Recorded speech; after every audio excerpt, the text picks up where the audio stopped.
बिस्मिल्लाहिर्रहमानिर्रहीम। अस्सलामु अलैकुम वरहमतुल्लाहि वबरकातुहू। दादी अम्मा के हैरान कर देने वाले बेहतरीन टोटके।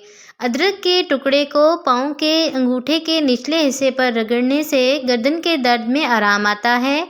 खट्टी मीठी चीज़ें खाने से मूड अच्छा हो जाता है। खून की खराबी में अनार का इस्तेमाल बहुत फ़ायदेमंद है। खट्टी चीज़ों का ज़्यादा इस्तेमाल मसूड़ों को ख़राब करता है। रोज़ाना बैठकर शावर लेने से आंखें कमज़ोर हो जाती हैं।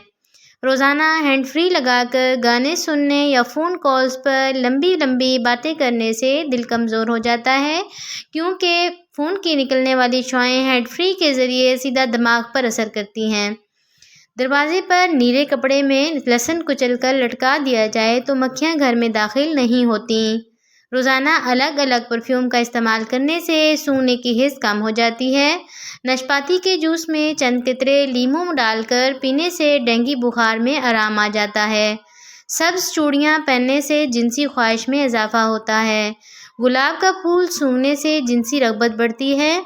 टांग पर टांग रख कर बैठने से हाई ब्लड प्रेशर, टांगों पर वर्म और दौरान खून मुतासर होने जैसे मसाइल पैदा होते हैं। टॉयलेट जाने से पहले अगर ठंडे पानी से हाथ धो लिए जाएं तो बवासीर के मर्ज़ में आराम मिलता है।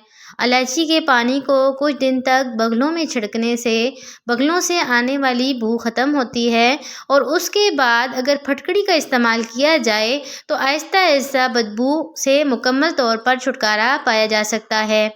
परिंदों के फुजले या दांतों की धूल मट्टी वाले माहौल में काम करने वालों के फेफड़े जल्दी ख़राब हो जाते हैं, क्योंकि उसमें माहौल में बैक्टीरिया और फासिद मादों की मिकदार ज़्यादा पाई जाती है।